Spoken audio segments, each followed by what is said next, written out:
श्रीपितृस्तोत्रम् रुचिरुवाच। अर्चितानामूर्तानां पितॄणां दीप्ततेजसां नमस्यामि सदा तेषां ध्यानिनां दिव्यतेजसाम्। इन्द्रादीनां च नेतारो दक्षमारीचयोस्तथा सप्तर्षीणां तथान्येषां तां नमस्यामि कामदान्। मन्वादीनां मुनीन्द्राणां सूर्याचन्द्रमसोस्तथा तां नमस्यामहं सर्वान् पितॄनप्सु दधावपि। नक्षत्राणां ग्रहाणां च वाय्वग्न्योर्नभसस्तथा द्यावा पृथिव्योश्च तथा नमस्यामि कृताञ्जलिः। देवर्षीणां जनित्रींश्च सर्वलोकनमस्कृतान् अक्षयस्य सदा दात्रीन् नमस्येऽहं कृताञ्जलिः। प्रजापतेः कश्यपाय सोमाय वरुणाय च योगेश्वरेभ्यश्च सदा नमस्यामि कृताञ्जलिः। नमो गणेभ्यः सप्तभ्यस्तथा लोकेषु सप्तसु स्वयंभुवे नमस्यामि ब्रह्मणे योगचक्षुषे। सोमाधारान् पितृगणान् योगमूर्तिधरांस्तथा नमस्यामि तथा सोमं पितरं जगतामहम्। अग्निरूपास्तथैवान्यान् नमस्यामि पितॄनहम्। अग्निशोममयं विश्वं यत एतदशेषतः ये तु तेजसि ये चैते सोमसूर्याग्निमूर्तयः जगत्स्वरूपिणश्चैव तथा ब्रह्मस्वरूपिणः। तेभ्योऽखिलेभ्यो योगिभ्यः पितृभ्यो यतमानसः नमो नमो नमस्ते मे प्रसीदन्तु स्वधा भुजः। रुचिरुवाच। अर्चितानामूर्तानां पितॄणां दीप्ततेजसां नमस्यामि सदा तेषां ध्यानिनां दिव्यतेजसाम्। इन्द्रादीनां च नेतारो दक्षमारीचयोस्तथा सप्तर्षीणां तथान्येषां तां नमस्यामि कामदान्। मन्वादीनां मुनीन्द्राणां सूर्याचन्द्रमसोस्तथा तां नमस्यामहं सर्वान् पितॄनप्सु दधावपि। नक्षत्राणां ग्रहाणां च वाय्वग्न्योर्नभसस्तथा द्यावा पृथिव्योश्च तथा नमस्यामि कृताञ्जलिः। देवर्षीणां जनित्रींश्च सर्वलोकनमस्कृतान् अक्षयस्य सदा दात्रीन् नमस्येऽहं कृताञ्जलिः। प्रजापतेः कश्यपाय सोमाय वरुणाय च योगेश्वरेभ्यश्च सदा नमस्यामि कृताञ्जलिः। नमो गणेभ्यः सप्तभ्यस्तथा लोकेषु सप्तसु स्वयंभुवे नमस्यामि ब्रह्मणे योगचक्षुषे। सोमाधारान् पितृगणान् योगमूर्तिधरांस्तथा नमस्यामि तथा सोमं पितरं जगतामहम्। अग्निरूपास्तथैवान्यान् नमस्यामि पितॄनहम्। अग्निशोममयं विश्वं यत एतदशेषतः ये तु तेजसि ये चैते सोमसूर्याग्निमूर्तयः जगत्स्वरूपिणश्चैव तथा ब्रह्मस्वरूपिणः। तेभ्योऽखिलेभ्यो योगिभ्यः पितृभ्यो यतमानसः नमो नमो नमस्ते मे प्रसीदन्तु स्वधा भुजः। रुचिरुवाच। अर्चितानामूर्तानां पितॄणां दीप्ततेजसां नमस्यामि सदा तेषां ध्यानिनां दिव्यतेजसाम् इन्द्रादीनां च नेतारो दक्षमारीचयोस्तथा सप्तर्षीणां तथान्येषां तां नमस्यामि कामदान् मनवादीनां मुनीन्द्राणां सूर्याचन्द्रमसोस्तथा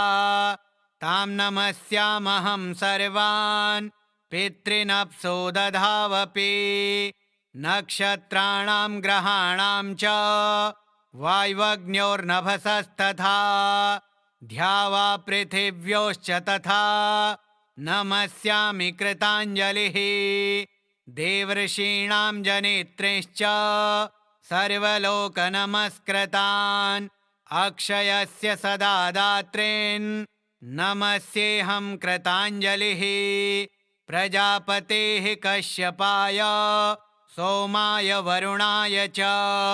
योगेश्वरेभ्यश्च सदा नमस्यामि कृताञ्जलिः नमो गणेभ्यः सप्तभ्यस्तथा लोकेषु सप्तसो स्वयंभुवे नमस्यामि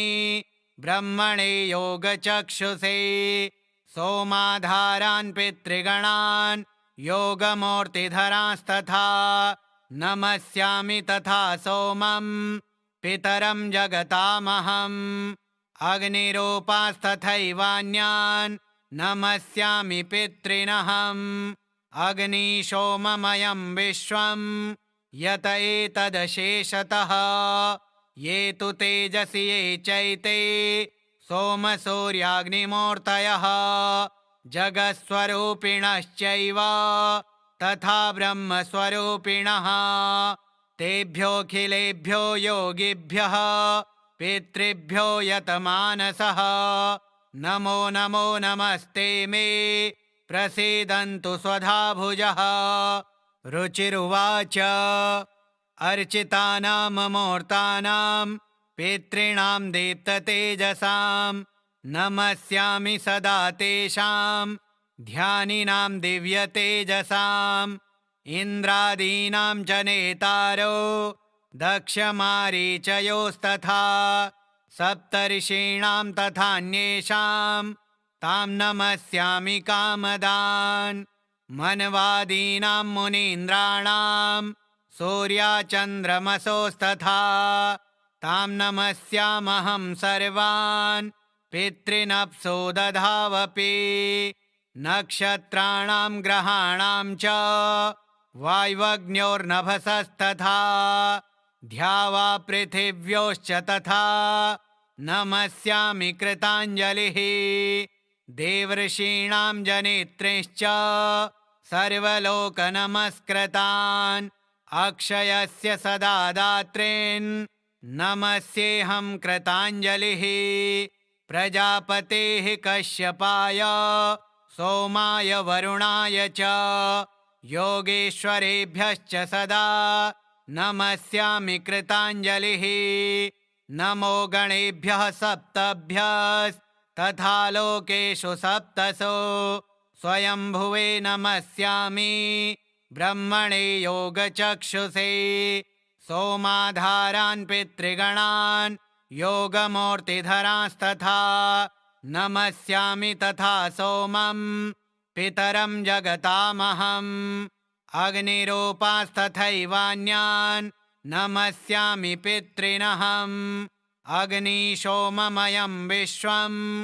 यत एतदशेषतः ये तु तेजसि ये चैते सोमसूर्याग्निमूर्तयः जगत्स्वरूपिणश्चैव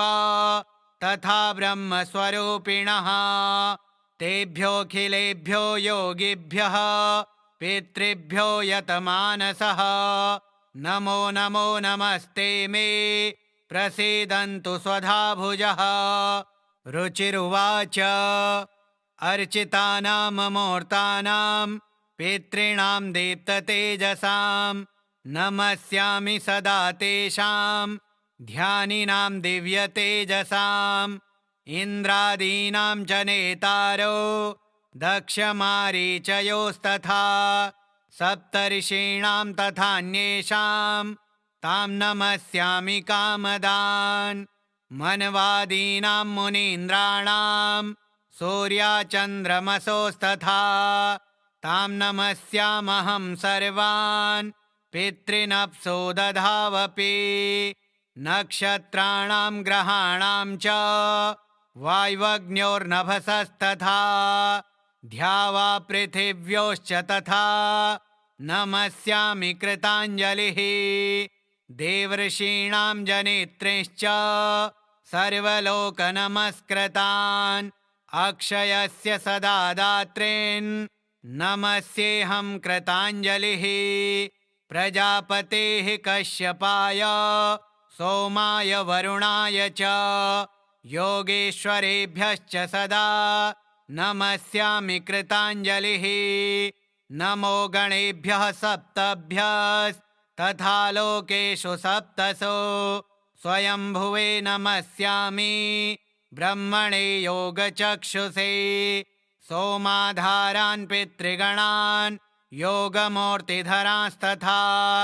नमस्यामि तथा सोमं पितरं जगतामहम् अग्निरूपास्तथैवान्यान् नमस्यामि पितॄनहम् अग्निशोममयं विश्वं यत एतदशेषतः ये तु तेजसि ये चैते सोमसूर्याग्निमूर्तयः जगत्स्वरूपिणश्चैव तथा ब्रह्मस्वरूपिणः तेभ्योऽखिलेभ्यो योगिभ्यः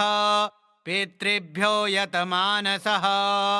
नमो नमो नमस्ते मे प्रसीदन्तु स्वधाभुजः रुचिरुवाच अर्चितानां मूर्तानां पितॄणां दीप्ततेजसां नमस्यामि सदा तेषां ध्यानिनां दिव्यतेजसाम् इन्द्रादीनां च नेतारो दक्षमारीचयोस्तथा सप्तर्षीणां तथान्येषां तां नमस्यामि कामदान् मनवादीनां मुनीन्द्राणां सूर्याचन्द्रमसोस्तथा तां नमस्यामहं सर्वान् पितॄनप्सो दधावपि नक्षत्राणां ग्रहाणां च वाय्वग्न्योर्नभसस्तथा द्यावा पृथिव्योश्च तथा नमस्यामि कृताञ्जलिः देवर्षीणां जनित्रीश्च सर्वलोकनमस्कृतान् अक्षयस्य सदा दात्रीन् नमस्येऽहं कृताञ्जलिः प्रजापतेः कश्यपाय सोमाय वरुणाय च योगेश्वरेभ्यश्च सदा नमस्यामि कृताञ्जलिः नमो गणेभ्यः सप्तभ्यस्तथा लोकेषु सप्तसो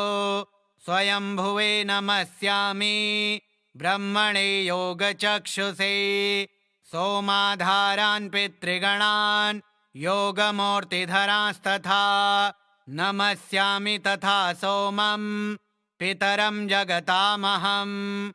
अग्निरूपास्तथैवान्यान् नमस्यामि पितॄनहम् अग्निशोममयं विश्वं यत एतदशेषतः ये तु तेजसि ये चैते सोमसूर्याग्निमूर्तयः जगत्स्वरूपिणश्चैव तथा ब्रह्मस्वरूपिणः तेभ्योऽखिलेभ्यो योगिभ्यः पितृभ्यो यतमानसः नमो नमो नमस्ते मे प्रसीदन्तु स्वधाभुजः रुचिरुवाच अर्चितानां मूर्तानां पितॄणां दीप्ततेजसां नमस्यामि सदा तेषां ध्यानिनां दिव्यतेजसाम् इन्द्रादीनां च नेतारो दक्षमारीचयोस्तथा सप्तर्षीणां तथान्येषां तां नमस्यामि कामदान् मनवादीनां मुनीन्द्राणां सूर्याचन्द्रमसोस्तथा तां नमस्यामहं सर्वान् पितॄनप्सो दधावपि नक्षत्राणां ग्रहाणां च वाय्वग्न्योर्नभसस्तथा द्यावा पृथिव्योश्च तथा नमस्यामि कृताञ्जलिः देवर्षीणां जनित्रींश्च सर्वलोकनमस्कृतान् अक्षयस्य सदा दात्रीन् नमस्येऽहं कृताञ्जलिः प्रजापतेः कश्यपाय सोमाय वरुणाय च योगेश्वरेभ्यश्च सदा नमस्यामि कृताञ्जलिः नमो गणेभ्यः सप्तभ्यस्तथा लोकेषु सप्तसो स्वयंभुवे नमस्यामि ब्रह्मणे योगचक्षुषे सोमाधारान् पितृगणान् योगमूर्तिधरांस्तथा नमस्यामि तथा सोमं पितरं जगतामहम् अग्निरूपास्तथैवान्यान् नमस्यामि पितॄनहम् अग्निशोममयं विश्वं यत एतदशेषतः ये तु तेजसि ये चैते सोमसूर्याग्निमूर्तयः जगत्स्वरूपिणश्चैव तथा ब्रह्मस्वरूपिणः तेभ्योऽखिलेभ्यो योगिभ्यः पितृभ्यो यतमानसः नमो नमो नमस्ते मे प्रसीदन्तु स्वधाभुजः रुचिरुवाच अर्चितानामूर्तानां पितॄणां दीप्ततेजसां नमस्यामि सदा तेषां ध्यानिनां दिव्यतेजसाम् इन्द्रादीनां च नेतारो दक्षमारीचयोस्तथा सप्तर्षीणां तथान्येषां तां नमस्यामि कामदान् मनवादीनां मुनीन्द्राणां सूर्याचन्द्रमसोस्तथा तां नमस्यामहं सर्वान् पितॄनप्सो दधावपि नक्षत्राणां ग्रहाणां च वाय्वग्न्योर्नभसस्तथा द्यावा पृथिव्योश्च तथा नमस्यामि कृताञ्जलिः देवर्षीणां जनित्रींश्च सर्वलोकनमस्कृतान् अक्षयस्य सदा दात्रीन् नमस्येऽहं कृताञ्जलिः प्रजापतेः कश्यपाय सोमाय वरुणाय च योगेश्वरेभ्यश्च सदा नमस्यामि कृताञ्जलिः नमो गणेभ्यः सप्तभ्यस्तथा लोकेषु सप्तसो स्वयंभुवे नमस्यामि ब्रह्मणे योगचक्षुषे सोमाधारान् पितृगणान् योगमूर्तिधरांस्तथा नमस्यामि तथा सोमं पितरं जगतामहम् अग्निरूपास्तथैवान्यान् नमस्यामि पितॄनहम् अग्निशोममयं विश्वं यत एतदशेषतः ये तु तेजसि ये चैते सोमसूर्याग्निमूर्तयः जगत्स्वरूपिणश्चैव तथा ब्रह्मस्वरूपिणः तेभ्योऽखिलेभ्यो योगिभ्यः पितृभ्यो यतमानसः नमो नमो नमस्ते मे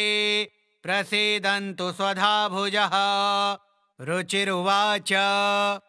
अर्चितानामूर्तानां पितॄणां दीप्ततेजसां नमस्यामि सदा तेषां ध्यानिनां दिव्यतेजसाम् इन्द्रादीनां च नेतारो दक्षमारीचयोस्तथा सप्तर्षीणां तथान्येषां तां नमस्यामि कामदान् मनवादीनां मुनीन्द्राणां सूर्याचन्द्रमसोस्तथा तां नमस्यामहं सर्वान् पितॄनप्सो दधावपि नक्षत्राणां ग्रहाणां च वाय्वग्न्योर्नभसस्तथा द्यावा पृथिव्योश्च तथा नमस्यामि कृताञ्जलिः देवर्षीणां जनेत्रिंश्च सर्वलोकनमस्कृतान् अक्षयस्य सदा दात्रीन् नमस्येऽहं कृताञ्जलिः प्रजापतेः कश्यपाय सोमाय वरुणाय च योगेश्वरेभ्यश्च सदा नमस्यामि कृताञ्जलिः नमो गणेभ्यः सप्तभ्यस्तथा लोकेषु सप्तसो स्वयंभुवे नमस्यामि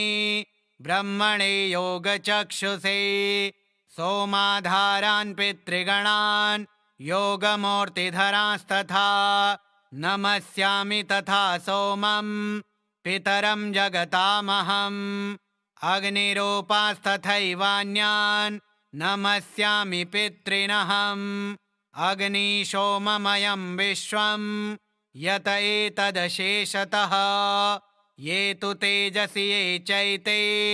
सोमसूर्याग्निमूर्तयः जगत्स्वरूपिणश्चैव तथा ब्रह्मस्वरूपिणः तेभ्योऽखिलेभ्यो योगिभ्यः पितृभ्यो यतमानसः नमो नमो नमस्ते मे प्रसीदन्तु स्वधाभुजः रुचिरुवाच अर्चितानां मूर्तानां पितॄणां दीप्ततेजसां नमस्यामि सदा तेषां ध्यानिनां दिव्यतेजसाम् इन्द्रादीनां च नेतारो दक्षमारीचयोस्तथा सप्तर्षीणां तथान्येषां तां नमस्यामि कामदान् मनवादीनां मुनीन्द्राणां सूर्याचन्द्रमसोस्तथा तां नमस्यामहं सर्वान् पितॄनप्सो दधावपि नक्षत्राणां ग्रहाणां च वाय्वग्न्योर्नभसस्तथा ध्यावा पृथिव्योश्च तथा नमस्यामि कृताञ्जलिः देवर्षीणां जनेत्रिंश्च सर्वलोकनमस्कृतान् अक्षयस्य सदा दात्रीन् नमस्येऽहं कृताञ्जलिः प्रजापतेः कश्यपाय सोमाय वरुणाय च योगेश्वरेभ्यश्च सदा नमस्यामि कृताञ्जलिः नमो गणेभ्यः सप्तभ्यस्तथा लोकेषु सप्तसो स्वयंभुवे नमस्यामि ब्रह्मणे योगचक्षुषे सोमाधारान् पितृगणान् योगमूर्तिधरांस्तथा नमस्यामि तथा सोमं पितरं जगतामहम् अग्निरूपास्तथैवान्यान् नमस्यामि पितॄनहम् अग्निशोममयं विश्वं यत एतदशेषतः ये तु तेजसि ये चैते सोमसूर्याग्निमूर्तयः जगत्स्वरूपिणश्चैव तथा ब्रह्मस्वरूपिणः तेभ्योऽखिलेभ्यो योगिभ्यः पितृभ्यो यतमानसः नमो नमो नमस्ते मे प्रसीदन्तु स्वधाभुजः रुचिरुवाच अर्चितानां मूर्तानां पितॄणां दीप्ततेजसां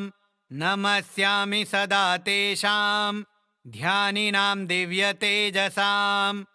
इन्द्रादीनां च नेतारो दक्षमारीचयोस्तथा सप्तर्षीणां तथान्येषां तां नमस्यामि कामदान् मनवादीनां मुनीन्द्राणां सूर्याचन्द्रमसोस्तथा तां नमस्यामहं सर्वान् पितॄनप्सो दधावपि नक्षत्राणां ग्रहाणां च वाय्वग्न्योर्नभसस्तथा ध्यावा पृथिव्योश्च तथा नमस्यामि कृताञ्जलिः देवर्षीणां जनेत्रिंश्च सर्वलोकनमस्कृतान् अक्षयस्य सदा दात्रीन् नमस्येऽहं कृताञ्जलिः प्रजापतेः कश्यपाय सोमाय वरुणाय च योगेश्वरेभ्यश्च सदा नमस्यामि कृताञ्जलिः नमो गणेभ्यः सप्तभ्यस्तथा लोकेषु सप्तसो स्वयंभुवे नमस्यामि ब्रह्मणे योगचक्षुषे सोमाधारान् पितृगणान् योगमूर्तिधरांस्तथा नमस्यामि तथा सोमं पितरं जगतामहम्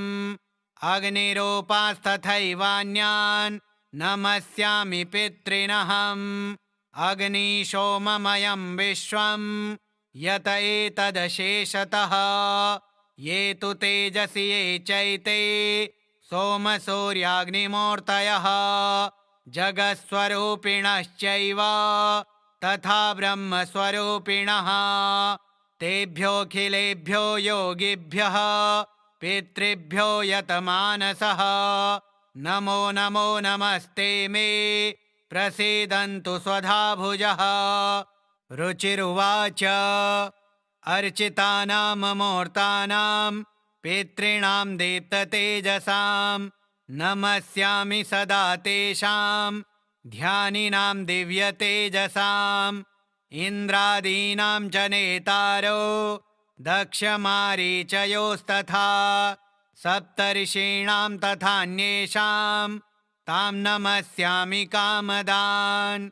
मनवादीनां मुनीन्द्राणां सूर्याचन्द्रमसोस्तथा तां नमस्यामहं सर्वान् पितॄनप्सु दधावपि नक्षत्राणां ग्रहाणां च वाय्वग्न्योर्नभसस्तथा द्यावा पृथिव्योश्च तथा नमस्यामि कृताञ्जलिः देवर्षीणां जनित्रींश्च सर्वलोकनमस्कृतान् अक्षयस्य सदा दात्रीन् नमस्येऽहं कृताञ्जलिः प्रजापतेः कश्यपाय सोमाय वरुणाय च योगेश्वरेभ्यश्च सदा नमस्यामि कृताञ्जलिः नमो गणेभ्यः सप्तभ्यस्तथा लोकेषु सप्तसो स्वयंभुवे नमस्यामि ब्रह्मणे योगचक्षुषे सोमाधारान् पितृगणान् योगमूर्तिधरांस्तथा नमस्यामि तथा सोमं पितरं जगतामहम् अग्निरूपास्तथैवान्यान् नमस्यामि पितॄनहम् अग्निशोममयं विश्वं यत एतदशेषतः ये तु तेजसि ये चैते सोमसूर्याग्निमूर्तयः जगत्स्वरूपिणश्चैव तथा ब्रह्मस्वरूपिणः तेभ्योऽखिलेभ्यो योगिभ्यः पितृभ्यो यतमानसः नमो नमो नमस्ते मे प्रसीदन्तु स्वधाभुजः। श्रीरुचिमुनिकृतं पितृस्तोत्रं सम्पूर्णम्।